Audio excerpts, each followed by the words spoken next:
Excellent.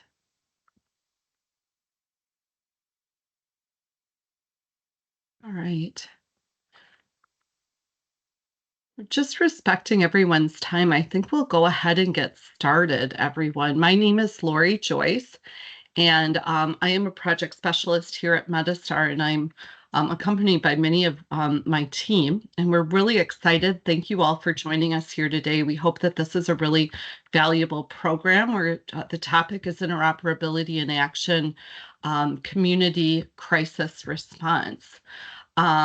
Once again, if you are just joining us, please put your name and organization in the chat just so we know who all is with us today. And also, we'd like to keep this as open as possible and as interactive as possible. So please feel free to either use the chat, raise your hand during the presentation to ask questions, and then we will also have a time dedicated to questions and answers at the end of the program as well. So with that, first of all, wanted to point out that today's presentation is brought to you by the Behavioral Health Connect program. We are 100% supported by Wisconsin Department of Health Services, and all of our services to behavioral health organizations across the state are at no cost to you. So we provide education like this. And the goal of the program, just very broadly, is to assist Wisconsin Medicaid-enrolled behavioral health providers to implement, optimize, and improve care through the use of health information technology. Excuse me, Lori, excuse me just one moment. Apparently, Greg is not able to, and someone needs to let him in. He's waiting outside on the thing. I don't know, do you see him? I'm sorry to interrupt. Okay, no problem at all. Penny, is that something that you can help with? He's not showing as trying to get in. Why don't you maybe have him try to log out and try again, and then we'll watch for him. Okay, can you resend him the invite too? Yep, I'll do that. Okay, thank you. Thank you.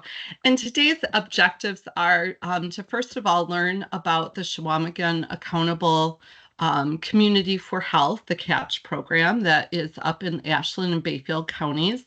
Also to understand how WISHIN, the Wisconsin State Health Information Network, helps share electronic health data. And then also, thirdly, we will be talking a little bit more about the Behavioral Health Connect program and how we help Medicaid-enrolled behavioral health providers and organizations across the state with health information technology.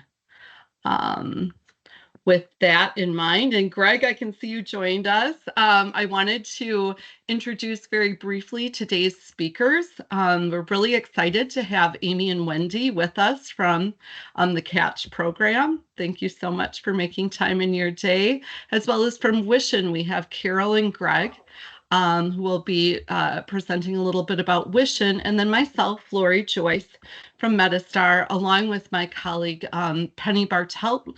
And then we also have other members from our team on board as well, so who may be helping to answer questions and things as well across the state. So we're really excited that everyone has taken a few minutes to join us. Also, just wanted to let you know that this will be recorded, or it is being recorded, so that it can be shared, with colleagues that perhaps weren't able to attend today live.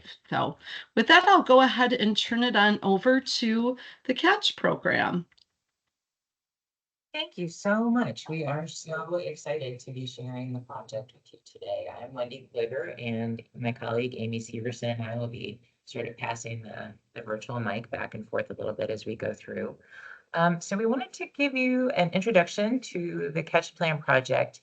And one of the best ways that we found to do that is with a story. And we're going to start with just a really quick video of our City of Ashland Police Chief, Bill Hagstrom, who's been with the project for going on 8.5 years now, talking a little bit about an experience that he had that was formative for us as we were getting started. Okay. So routinely, we would get called to people's houses in the middle of the night or on weekends when there's no services available other than law enforcement or EMS or the hospital. And a lot of times somebody would be in crisis and they can't communicate effectively with us and we're not sure what's going on. And a lot of times they would end up being committed, and we would find out later that, you know, after the report went to the Department of Health and Human Services, we would find out later that that person is under their care through CSS or another program, but we would never know that ahead of time.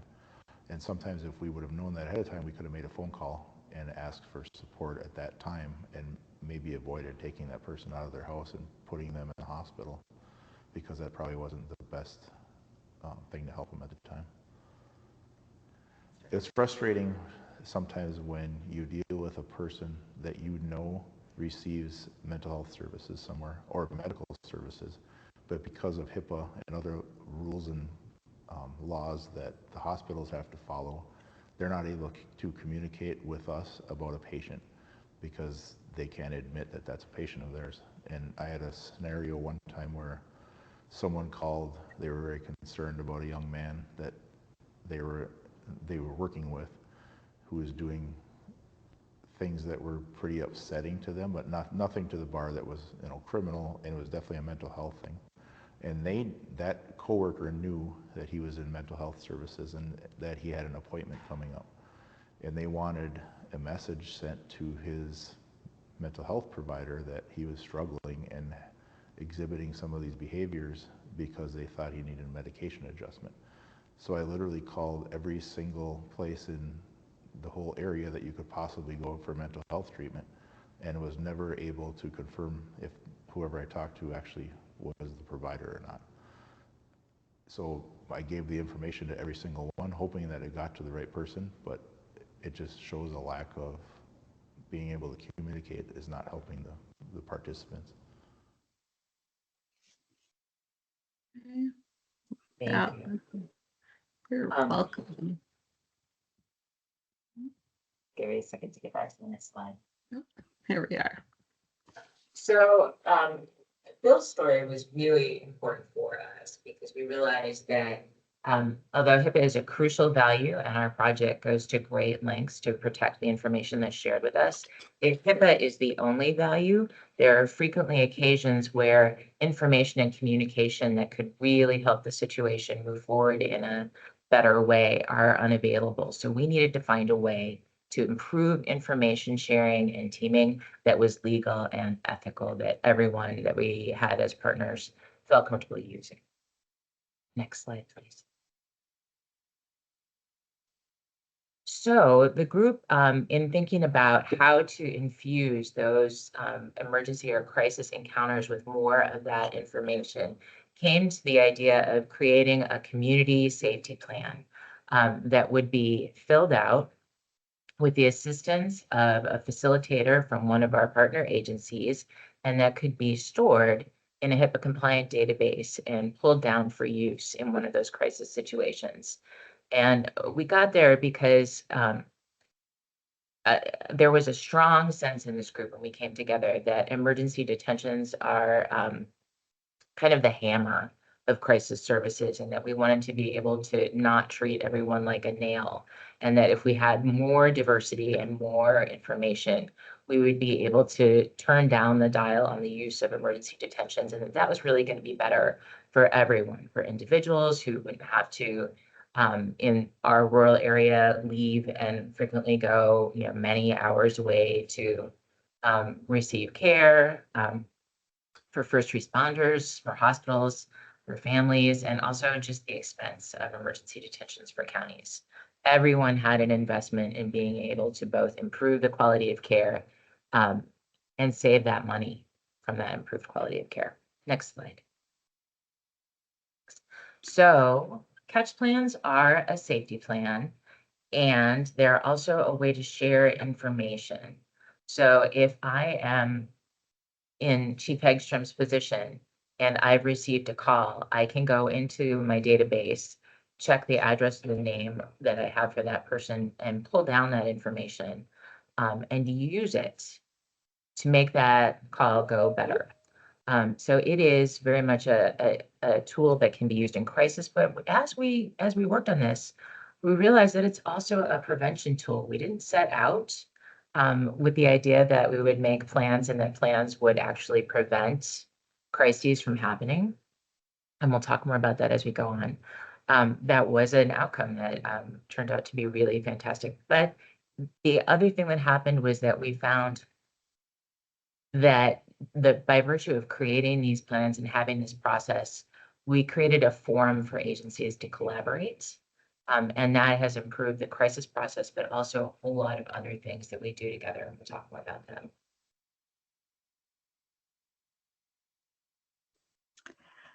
So many of our partners knew, many of our county partners were already doing safety plans with their participants and our behavioral health providers, but we didn't know exactly what the benefit was. So one of our academic partners at the Medical College of Wisconsin looked through the studies that were already out there, and what we found was that safety plans, when they're done with certain components in mind, being a trained facilitator, someone to help walk them through that process, and that they got to infuse that safety plan with things that were really important to that individual, not just checking boxes, but they got to put some of their own personality and needs into that plan, that those plans reduced suicidal ideation, they had better treatment outcomes, reduced hospitalization, so that this was really valuable even before you got to the time of crisis. And so those fringe benefits of coming together as a group to solve this problem, to make emergency detentions better, meant that this work group was meeting, and out of that came some other things, some coordination around crisis intervention team training with our law enforcement and other agencies.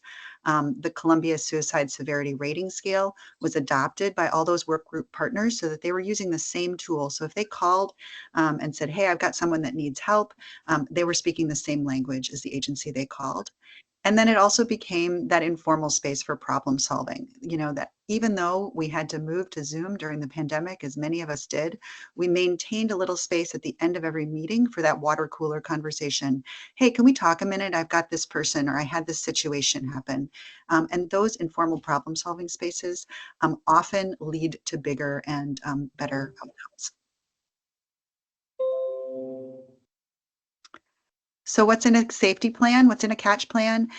These are the elements that are in it: who I am, where I live, when I'm feeling unsafe or need assistance, here's what it looks like: de-escalation strategies, support people to call, other things that are important to me, and key, what I would Gurnall, please call extension 2221. Nikki Gurnall, call extension 2221. Law enforcement to know. And then, of course, my signature. And that was really important. Our folks with lived experience that came to the table to help design this said, when I'm in a crisis situation, I may need to be able to see my signature to kind of help remind me that this was a plan I made. What's not in a plan, unless an individual decides to share it, is their diagnosis, their treatment plan, their prescriptions, their history with law enforcement, and anything on that list, the first list, that a participant does not want to share.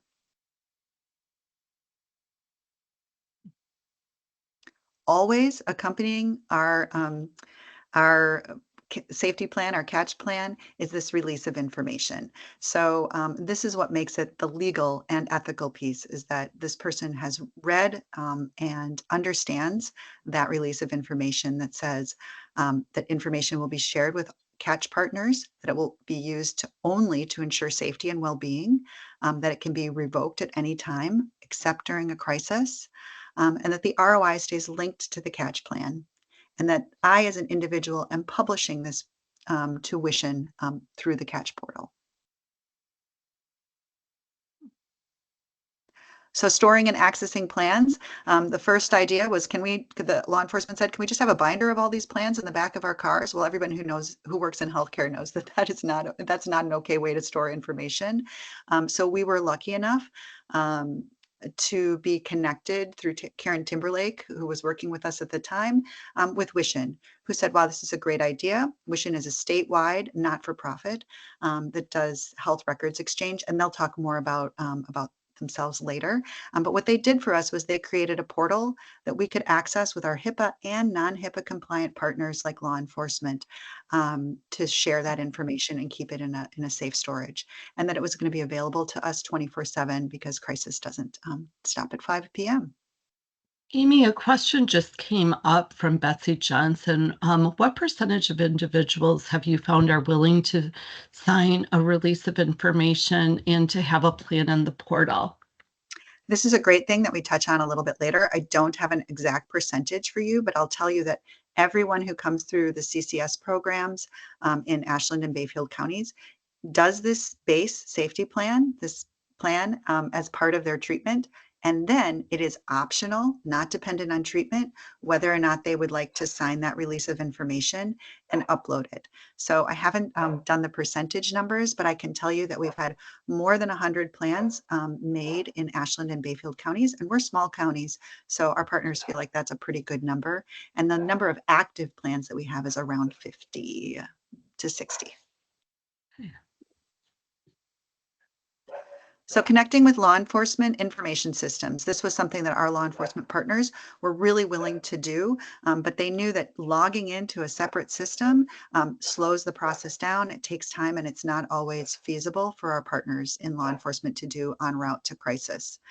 So what our partners in dispatch did was create flags that say, hey, this individual has a plan. So you need, or someone at dispatch or the law enforcement officer, if they've got time, can go into the Catch Plan portal to look for that plan. However, we realized that even that step is a little bit too much. And so remember that question from our plan that said, what would you like law enforcement to know? That key information, thanks to some changes that we've made with WISHIN in our kind of 1.2 version, will allow us to extract that information more easily and get that directly into law enforcement systems. Again, with that clear release of information so participants know where their information is being held. So our partners, oh, go ahead. No, that's great. So our partners are using touch plans in a number of ways. I mean, we originally designed it for this very specific crisis situation.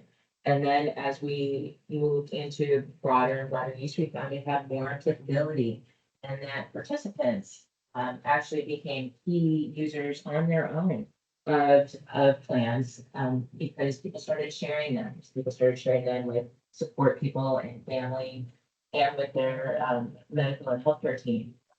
So people are really using them on their own and frequently found that when they did that, it reduced the number of 911 calls that they need to make. And then as Amy alluded to earlier, there are a number of our partners, particularly both counties and the hospital, who have adopted the Catch Plan as their internal organizational safety plan for participants, which means that those participants are filling out the Catch Plan kind of as is with some additional information from that organization ahead and foot, but then they can make the plan and then decide whether or not they want or need to share it. It's up to them. And then the other thing that's been really great about these plans is that both individuals, participants, and partner agencies have this shared tool and language so that sometimes when we have people that have worked with repeat 911 calls, that plan becomes really a document that is referred to and is known and understood, and that there's sort of like almost a set of instructions and principles that people can lean on to help figure out how to best handle that situation in the best interest of that person.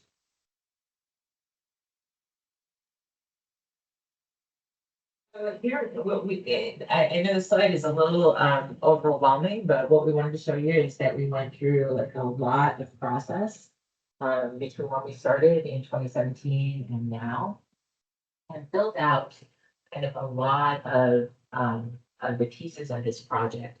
It took us about 8 years to get to this position, but there are a whole lot of pieces, including the plan and the MOU, the training, the legal opinions and framework that we needed to pursue to make sure that all of our partners were really comfortable that everything that we were doing was completely legal and ethical. And MOUs. Also, individual agency workflows. So there's just a lot a material that's been developed that can be easily shared.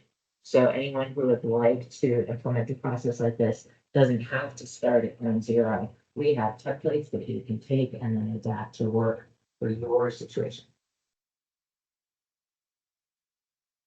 Just to give you a sense of who our partners are, of public health and safety basic organizations, also some private clinics, and then really crucially, and I'm not sure we say this often enough, but people with lived experience were very much at the heart of the development of this project. And every time we thought about something to add, something to change, a piece of process, we were always checking with people who had been through the whole range of experiences from simple interactions to full emergency detentions to make sure that we were really getting it right.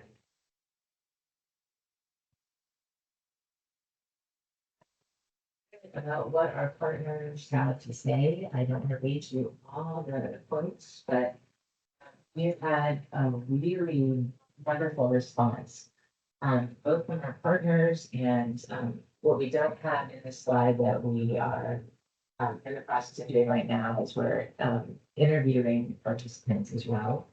And those early surveys and comments have been incredibly positive. People really like this project and the agency that it gives them in the base of Chapter 51 to be able to fully follow the law, but to also have options that are really humane and participant centered. And for the last slide, we just wanted to give you a look at the numbers. We are not sure what 2024 will look like or 2025, but the declines that we have seen based on using this program have been significant. And our partners have fed back to us when we have asked, do you think that this is a catch program might work? We say, I don't know what else it could be. So while we don't feel completely, we will need a few more years of data to feel completely sure that it's this project, the early results are really compelling. Well, thank you so much, Wendy and Amy. And with that, I don't see any questions in the chat or Q&A. And so with that, I'll be turning it over to WISHIN, Greg and Carol. Thank you, Lori. I'm Greg Stetter. I'm a Director of Operations here at WISHIN, and I'll introduce my colleague, Carol, introduce herself. And you're on mute. Sorry about that. I'm Carol Gray-Unis. I'm Community Outreach Specialist with WISHIN. Thanks, Carol.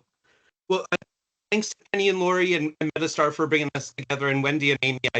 I'm so inspired by the story you have to tell. I think it's an inspiration for the state. You know, just as I think of individuals in crisis having this, be able to have their voice and empowerment, you know, to say this is how I want to be treated. I just see the dignity in it and breaking down silos across the public and private sectors. So I just want to commend the work.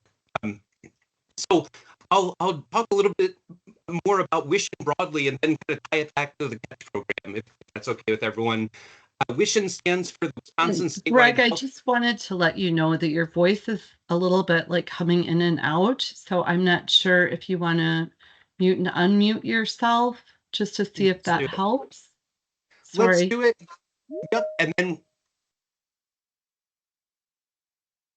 keep me posted. If it's continuing to be choppy, I'll dial in, which would just take me a minute. So. Yeah, if you do want to try turning off your camera, sometimes that helps as well. Perfect. So I'll just put a chat message in if it's still choppy. And sorry again, guys, I'm sorry to be late. I had technical difficulties probably related to this. So, the Wisconsin Statewide Health Information Network, or WISHIN, is the state-designated health information exchange by state statute for the state of Wisconsin. Okay, perfect. I'm going to dial in. I'm really sorry.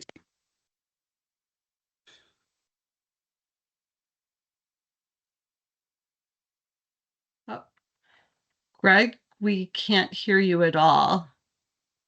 I'm gonna try to dial in. I'm terribly sorry. No, that is totally fine. Carol, did you want to sort of jump in talking a little bit more about WISHIN? Sure. I think Greg is dialing in. So WISHIN is the state designated entity for health information exchange in Wisconsin. And we were founded in 2009. We're an independent, not-for-profit organization, and we were founded by the Wisconsin Hospital Association, Wisconsin Medical Society, WHIO, and WCHQ.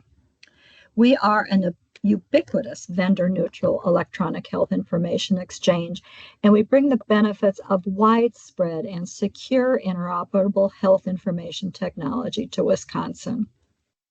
So we are operating as a statewide health information network to connect physicians, clinics, hospitals, long-term care, post-acute care, pharmacies, clinical labs, and payers, and behavioral health across the state of Wisconsin.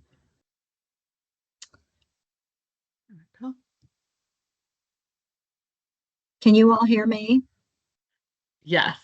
Yep, and I'm back, Carol. I'm doing it. All right, great. I'll sign off. Thank you. That was a great representation of how we came to be in 2009.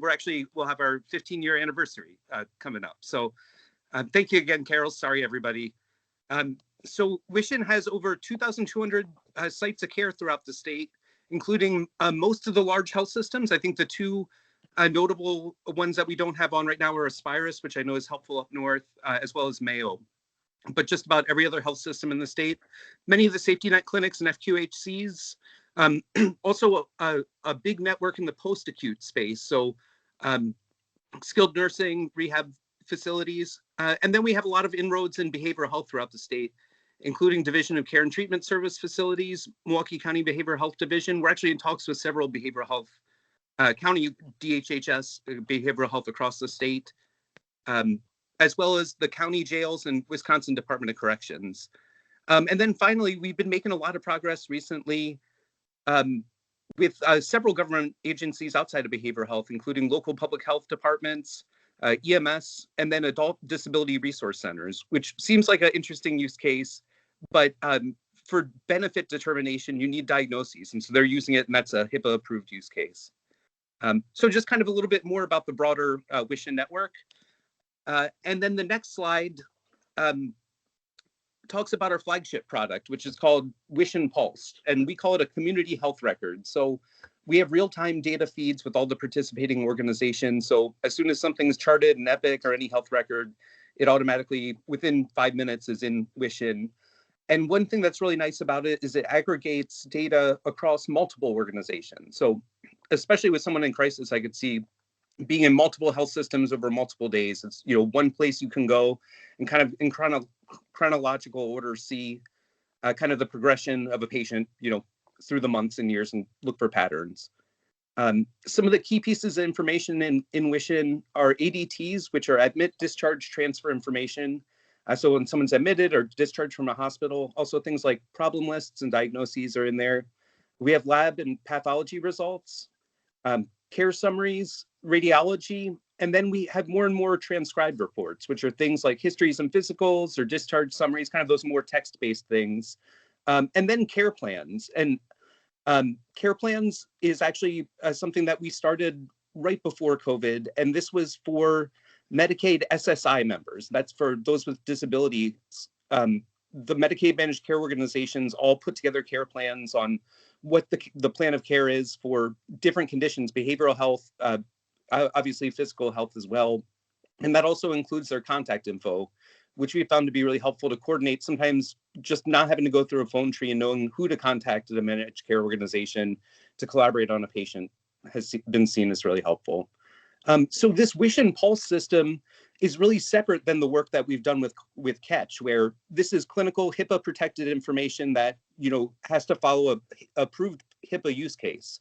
And so really what was groundbreaking about the work that Wendy and Amy did is they said, okay, clinical information we can't necessarily get to law enforcement, for example, but what can we get? And so we created a walled off kind of separate system than this WISHIN Pulse, which has that safety plan information and obviously has a consent process so that can be shared with law enforcement. So just kind of sharing this WISHIN Pulse is separate than our work with Catch in this separate platform, but just kind of showing it could be complementary. If a clinician had access to both that safety plan and Pulse, for example, could really help with clinical decision making. So we can go to the next slide. This is just kind of an illustration of, we almost have 2 billion transactions in the state over the past almost 15 years. So you can just see the depth and breadth of data we have. And the next slide, I think, is our payer partners. So, you know, I'd mentioned all those other organizations that are using WISHIN. Medicaid managed care plans are as well. And that's really, we've seen that helpful across the industry for just administrative burden on the clinician side of being able to say to payers, hey, you know, go to WISHIN and get the information you need. We can stop faxing each other and, you know, do it digitally. So, and I think I'll just, with the slides that'll be shared afterwards, here's an 8-minute kind of screen share demonstration video of the WISHIN Pulse platform, just to kind of I think it can make it real for those that are interested in learning more, but we won't show it today. Well, thank you so much, Greg and Carol. And what would a webinar be without a few technical issues, right? So thank you so much. Were there any questions in the chat or Q&A, or did anyone, we can pause here if you'd like. Otherwise, we'll be moving on to talking just a little bit about how behavioral health, the Behavioral Health Connect program can help in programs and efforts like this. There is a question in the chat. How does a person become a partner or get access? I would assume this would be to WISHIN. Yep. Thank you, Pauline. I'll put my contact info in the chat and happy to talk. There's a participation agreement that all participants sign for approved use cases, et cetera. I'd be happy to walk you through that. I'll throw my email in the chat. Perfect. Thank you so much. Penny? I was going to say, and in working with Greg, it's kind of one where they always say, like, just give us a call, talk to us, you know, throw an idea out, you know, just have the conversation with them is the impression I've gotten from you, Greg. It's just give you a call and, you know, you guys will work the rest out. Absolutely. Every organization is different, as is every sector. So it's really a customized with our, you know, 200 plus partners. So I just threw my info in the chat. Thank you. Yeah. And like, Pauline, you'd asked a great question. We will be sharing these slides as well. So the links and everything that are in here, you guys can click on. And if you want to watch the Pulse video and things like that, it'll be a lot easier to access them. So overview of BH Connect. I know some of the participants on the call were maybe already working with some of the organizations, but for those of you that we aren't, or if you're watching this, this is a project that is funded through the Department of Health Services, and really our goal is to help Wisconsin Medicaid-enrolled behavioral health providers and organizations. I think there's a word, improve patient care through implement, optimize, and that's not written right, Lori. Sorry, everyone. If you read it, it gets confusing. But our goal is to really improve patient care through implementing, optimizing the use of health IT. So there's a visual of how we do this. The next couple of slides will just go into a little bit more detail, but it really shows how our online community platform, which is how most of you probably registered for this program, is through that platform, really kind of connects our two ways of providing services. We call it a two-prong approach. So we have the self-directed online resources, and then we have one-on-one support. So if you want to go to the next slide. So one-on-one support, we a lot of times like to start with an IT health needs assessment. Lori hears me say this all the time. My background is in social work, and any of you in behavioral health, where do you always start? You start with an assessment.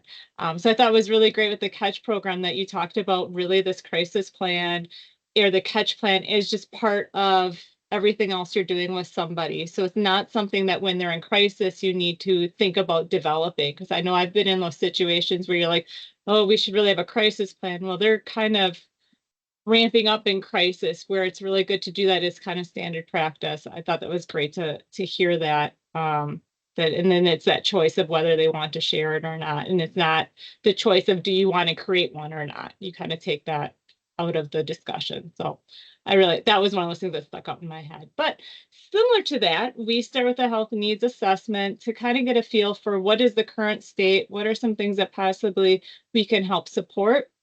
One thing that's really nice about that assessment is people come to us sometimes thinking we really want support with this. And then by doing the assessment, it starts that conversation about other opportunities for improvement, and also helps us see some of the strengths that the organization currently has that we can build upon. Then we usually develop a work plan, kind of like a treatment plan if you're in the behavioral health world, where then we can kind of spell out what do we want to work on. And then something that we offer that is really great is we offer a no cost to the organization's security risk assessment and support with mitigation. Program's very flexible. There's no commitment. You can kind of come and go as far as when you need help or not. So if you have a question, you can ask us it, and there's no time commitment. You don't have to sign up for the next 2 years or anything. We have flexibility with how we meet as well. And then the other side of the two-prong approach is our online community. So this is really, if you didn't register, we encourage you to register to see the full benefit of our online community. The registration page was not something that you had to be a member to sign up for. It's very simple. You just, the hardest part is you got to create yet another password. That's probably the worst part. But once you're in, you get access to all of our presentations. So this recorded presentation will be on there. The slides will be on there. We have summaries, we have resources, all kinds of information out there. So it allows you to go out there. And really the intent is if you want to look for something, you can go out there on your own and look for it. If you don't see something, definitely contact us, let us know. And it might be, and we can connect you to resources if there isn't something already out there. So also the really nice thing is there is an opportunity for peer-to-peer collaboration. So if you have a question, you can just throw it out there in the discussion board and your peers can comment on it as well. So it allows that opportunity as well.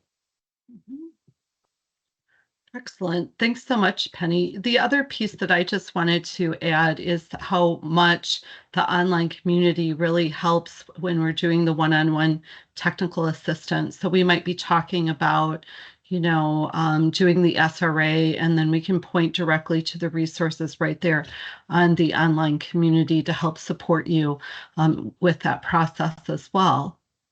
And with that, I'd like to just open it up for questions and comments from anyone in the group. Thank you so much for those who've already asked some questions, but anything else?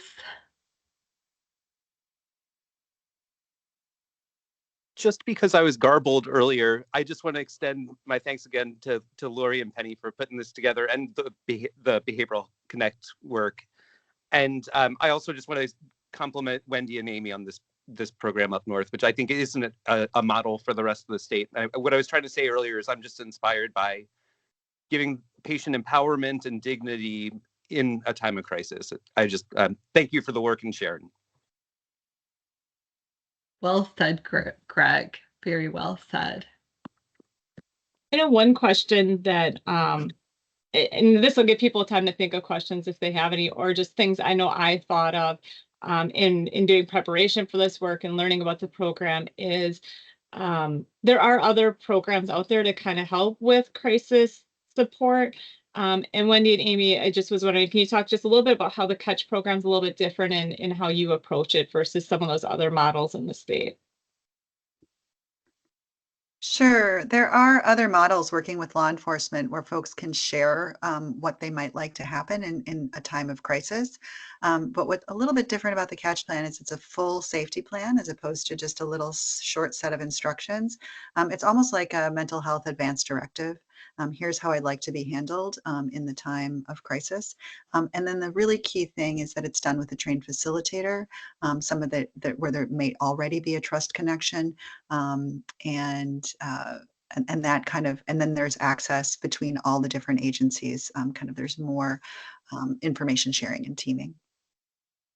I really like that advanced directive for mental health care. Like that seems like a new way to be looking at crisis plans, really, because that's really what it is. It tells your wishes when maybe you can't speak for yourself.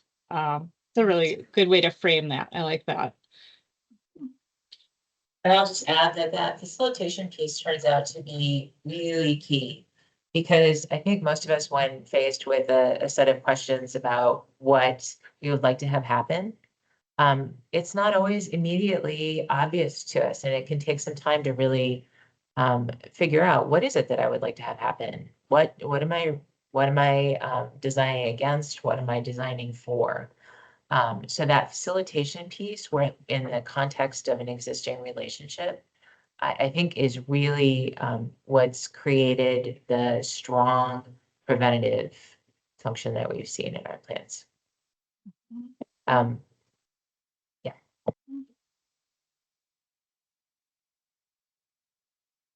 Excellent.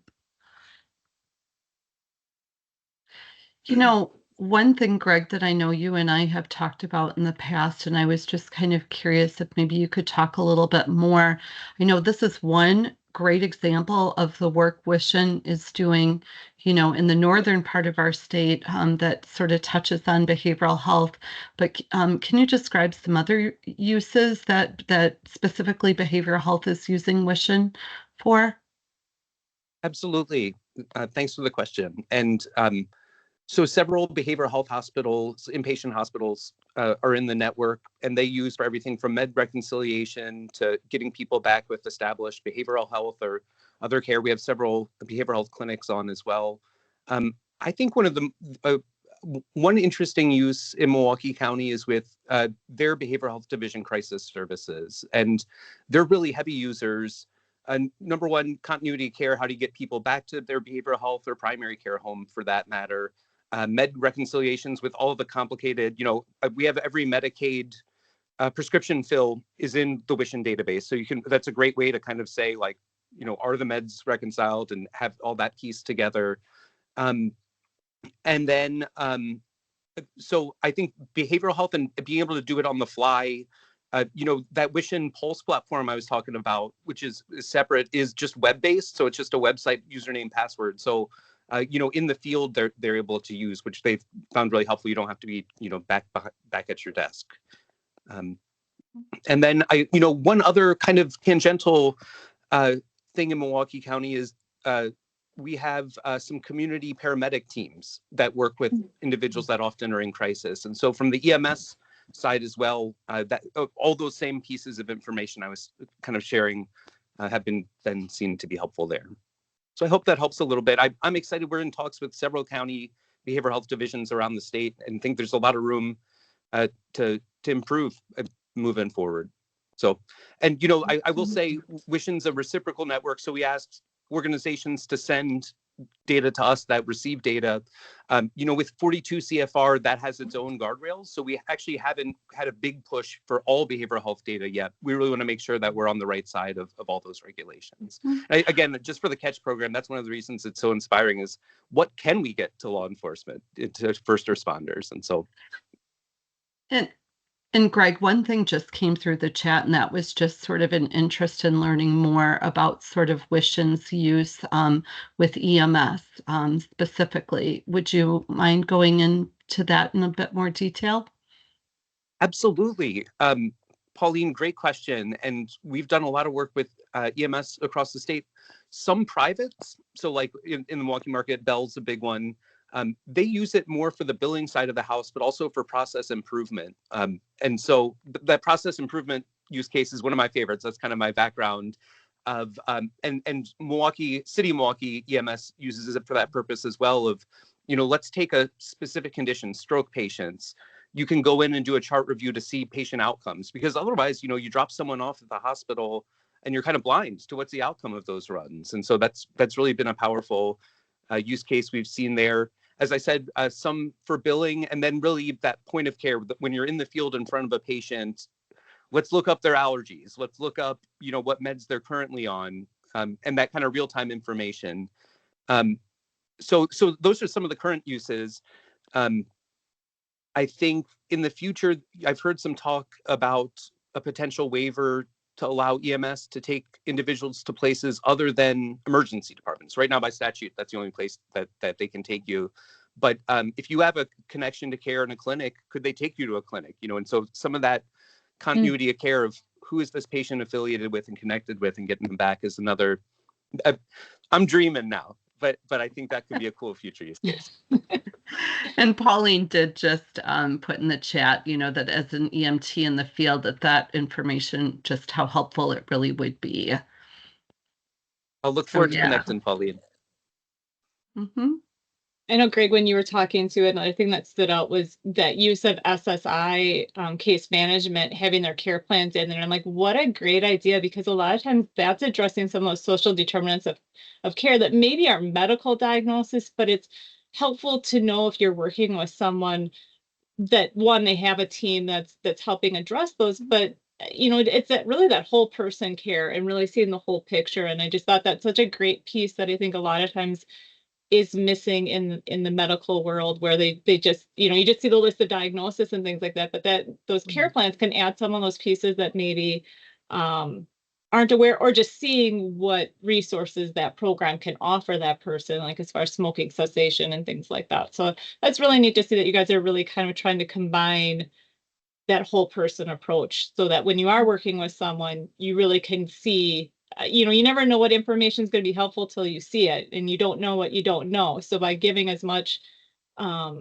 information to really help support that person the best way possible, it's really nice to see it. Mm-hmm.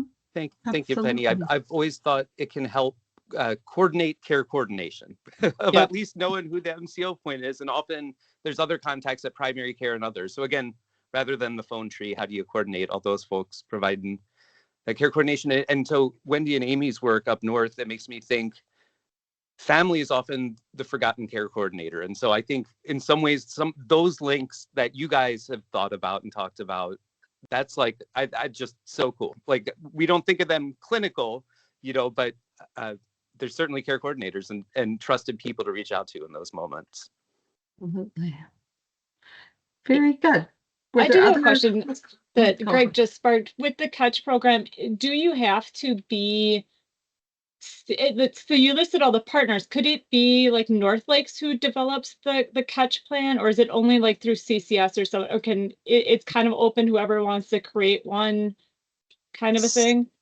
So there right now are several doors that people can come into the Catch Plan project. So they can come in through the CCS program. They can contact Bayfield County and say, hey, I just feel really, I heard about this and I think I need it, and they'll help set that up. They can come in through community health workers at North Lakes, and they can come in. Everyone in our hospital, when they're coming out of the behavioral health unit, makes that safety plan and then has the opportunity to add it to the Catch plan. That time of acute care is not the best time to be making those plans, but it does open the door and makes those questions familiar. But we do have a few doors. Excellent. Yeah. Perfect. Any other questions or comments? If not, I'm going to move on to sort of next steps here, and that is, you know, an invitation for all of you to reach out to Behavioral Health Connect, or directly to WISHIN, or to members of the Catch program as well. You know, we're more than happy to help make that connection. Otherwise, we do ask that you complete a survey that you'll be receiving via email, and then the slides and recording will be available very shortly on the BH Connect platform. And so please log in to see the resources from this program as well as other programs. Feel free to reach out to either us directly. Our email address is right there, bhconnect@metastar.com. And then also wanted to put in a plug for our next event, which is on cybersecurity essentials. Very, very important topic these days, and what's needed to build a strong defense. And that will be on Thursday, October 24th from noon until 1 p.m. And you can also find more information on that. We are going to be partnering with CISA on that. And so we're really, really excited. It should be a very good and very timely event as we celebrate Cybersecurity Month next month. Very good. And Lori, that's a hot and scary topic. I'll just say, just a quick aside, WISHIN's been able to step in and help with a couple of the hacks this year where your record is locked out, but because these organizations sent their data to WISHIN, they could at least see everything up until the hack in WISHIN. So we're trying to do our part to help in, unfortunately, the new normal. Thank you, Greg. All right. Well, I wanted to thank everyone, especially our speakers and everyone else who participated today for joining us. We hope you found this valuable, and please take a moment to complete the survey. Your feedback is so incredibly important to us. Thank you so much and have a wonderful day. Thanks, everyone.